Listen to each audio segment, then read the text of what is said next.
My brother has a lot of hats, and I'm gonna try to build him a little hat rack to organize all this kind of by his front door. I have never done this before, and I'm kind of figuring it out as I go, but without further ado, let's get started. I will show you the general plan that I have in mind. Essentially, I'm going to be making 3 vertical pieces for all the hats to hook into, and then a top and bottom shelf to put keys and little things. In order to hold the hat on these pieces of wood, I had to do a bunch of different tests to figure out exactly the right type of slot that will hold the hat. Let me show you. I think I figured it out. It took me 1, 2, 3, 4, 5, 6, 7, 8 attempts to figure this out, but this top one is what I'm going to do for the whole thing. And so it fits perfectly with your hat sliding in there, and then it holds it up just like that. That's perfect, right? I think this is gonna look amazing. First thing you need to do on this project is get all the slots cut into the vertical pieces. All the pieces of wood I'm using here are 2.5 inches wide, and I drew a line 3/4 of an inch away from the outside edge, and that's gonna be the center line that I drill all of my holes into for the slots. Each of these slots is about 5 or 6 inches apart from each other. That just gave me enough room for the hats to kind of sit comfortably, but you could do it tighter if you want to add more hats. Now I used a 1-inch drill bit to drill all these holes, and then I went ahead and drew lines to connect those holes to the outside edge so I could make that slot with another saw. I think all of the lines are drawn basically 30 degrees away from the edges of those circle holes.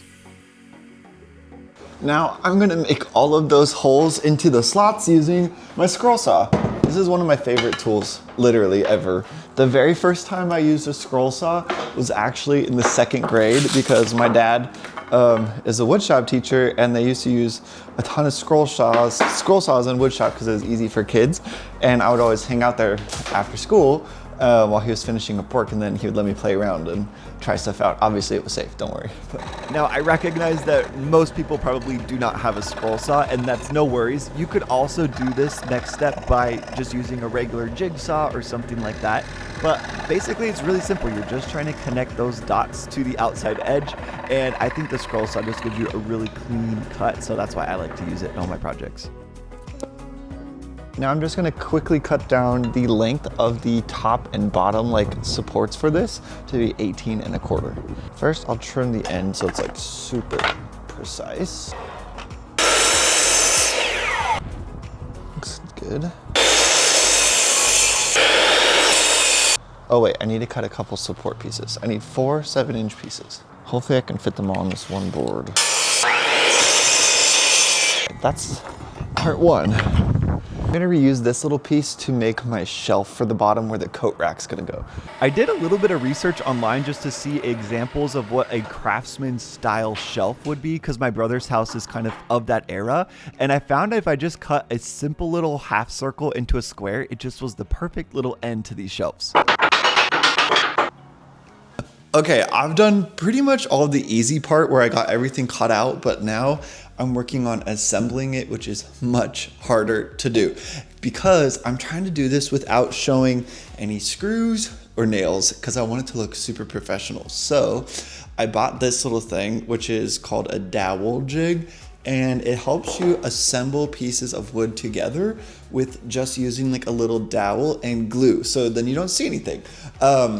I did a little test run here on the bottom and it works pretty good. I am a little nervous about tiny gaps and cracks, but I think that when you glue it all up and you use clamps, it should help. But okay, now I'm gonna show you how to use the dowel jig to drill all the holes that you need, and basically how you can make sure that you don't put them in the wrong spot and then it doesn't work. So first thing you gotta do is take a little pencil and you draw a line across the 2 boards, basically where the dowel is gonna go, so then you know exactly where you need to use the jig. Let me bring you up close, I'll show you. All right, so I've got everything lined up exactly where it needs to be. And once I do that, I'm just gonna go ahead and grab a pencil and start making my lines. Let me just double check. 1 inch, okay, perfect. So now I got this all lined up. I'm gonna go ahead and make a mark right here because I know I wanna connect this board and this board together with the dowel. So I'm gonna take my pencil and draw a line right here. And then I'm gonna also draw a line on this board, that same spot. So they intersect, just like that. I'm just making this up, y'all. I mean, this could be totally wrong, but this is how I'm doing it. All right, so I have my line right here, and I'm gonna line that up basically in the middle of this crack. I wanna line it up like this. So I line it up right there. And I don't know if I'm doing this right, but this method has been working for me, so that's what I'm doing.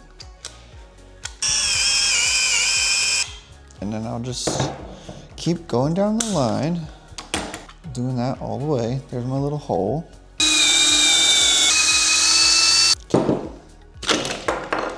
There's that. That has a hole on each end.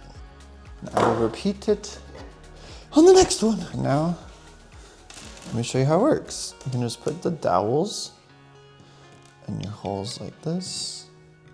And then I'm gonna put some in the ends of here.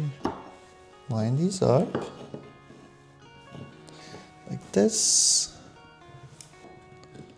And once we add all the glue, this will be super strong. I got all the wood from this project from the hardware store, and generally it was pretty smooth, but I just went ahead and did a little bit of sanding on all the pieces before I assembled them, because that would have been just a total nightmare if you had to sand all of this after it was assembled. And this was so easy just with a handheld little electric sander. Time to put this together. All right, I'm gonna put some glue. Actually, I'm gonna be using a lot of glue. Make sure I get it in the hole where the dowels are gonna go. Then, I'm just going to put this together. That's not right. Wait a second, I got this flipped around. Ah! You will know if you have it in the wrong hole. There we go. All right, now I'm just gonna put a screw right here. Ta-da! Woo! It's strong. All right, we have a little top. Now I'm gonna get some wet paper towel to get all that off. I'm looking for wet paper towels. Okay. All right, step one done. There might be more elegant ways to do something like this, but I found that if I just used a couple pocket screws, I feel like this shelf was really strong, and I like that all of the hardware could be hidden on the backside and no one would see it from the front. So if you have a better idea, let me know in the comments though. I was all ready and set up to start gluing my thing together with just the dowels, but then after assembling this little shelf, and it has just a couple pocket screws on the back, I was like, I have to figure out how to add more pocket screws to the rest of this, because I just don't think it's gonna be strong enough without them. So I just figured out a way to put a pocket screw on the back of all the vertical pieces, and I had to set the jig to 1.5 inch piece of wood. I don't even know if this is, I think it is. And then I had to put the drill bit to 3/4 inch wood. And I've done a bunch of tests and it works. So now I'm still gonna use the dowels that I drilled, because I think they're still gonna be helpful. Some of them I might not be able to use them, but then I will be able to use the pocket screws, and that will really bring a lot of the strength into the piece. All right, time to glue it. If you have a better idea on how to assemble something like this, please let me know in the comments. But I initially thought I was just going to use all of the dowels that I had drilled to keep this all together while it was drying up from the glue. But I ended up switching halfway through, and I added a bunch of pocket screws where I could on the backside, because it felt like the dowels weren't like holding together very well while it was all wet. It probably would be fine once it dried, but I didn't have like enough clamps and the right type of clamps. So the pocket screws were really helpful to, I guess, keep this strong for one, but then also keep it together while it was drying. Let me know what you think though. That was way harder than I thought. I got everything glued together for, I guess, the hat portion of it, but that almost took me out. That was so hard. Everything was not going to plan. Some of the wood was splitting. I think I'll be able to fix it all, but yikes. Let's hope attaching the top and bottom is easier.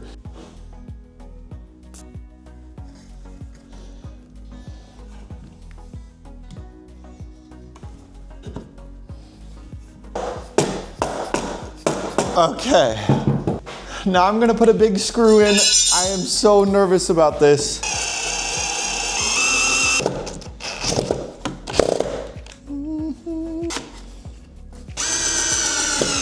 Yes! Okay.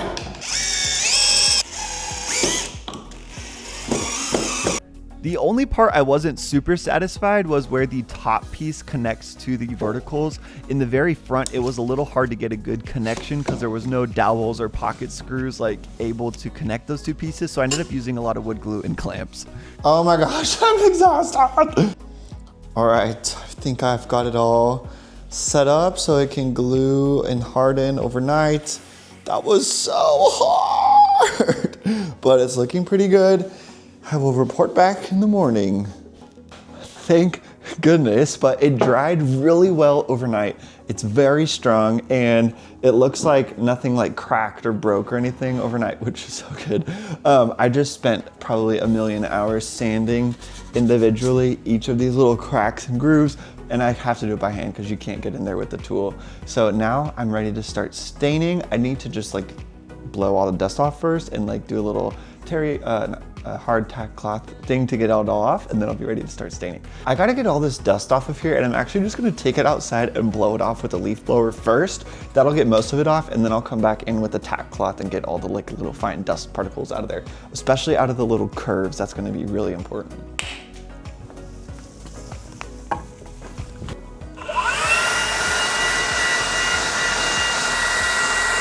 Okay, now I'm gonna take this tack cloth, and this is just like a super sticky little cloth, and it'll just take all of that like fine sand dust off of here that I couldn't get myself just with the leaf blower.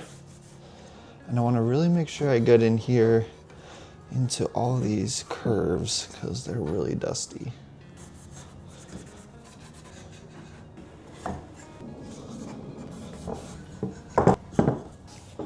Okay, now it's time to stain, and I've never used this before, but my brother requested this color because it'll match things in his house that he already has this color, and it's like a stain and clear coat in one, and I've never used those before because I kind of thought they were maybe like a gimmick or something, but I'm gonna try it out here. I did a little sample, and it looks pretty good, but I think I'll have to do multiple coats. So this is called Mission Oak is the color.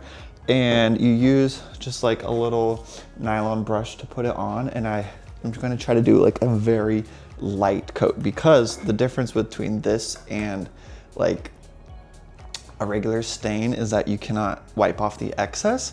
And so I wanna just make sure I do a super light coat so that I don't get any like gloops or glops because I'm not allowed to wipe it off. So that's the plan. I'm gonna get an apron so I don't mess up my clothes. I'm a little nervous because obviously if I mess this up, I have to start over, and I'm just gonna paint it at that point. I'm not doing this again. Dang, this brush is gigantic. How am I gonna get in all those cracks? Okay, this is hard to do. Getting in all these cracks, that's like nearly impossible. I ended up doing one coat of the stain, letting that dry really well overnight, and then I came back in with a little bit of steel wool to sand it down, and then I did another coat of stain. I don't know if I was doing this again, if I would use this kind of stain and poly in one. I think I probably would just go the normal route of doing a stain, letting that dry, and then doing a regular clear coat on top of it, but it might just be because that's what I'm more used to.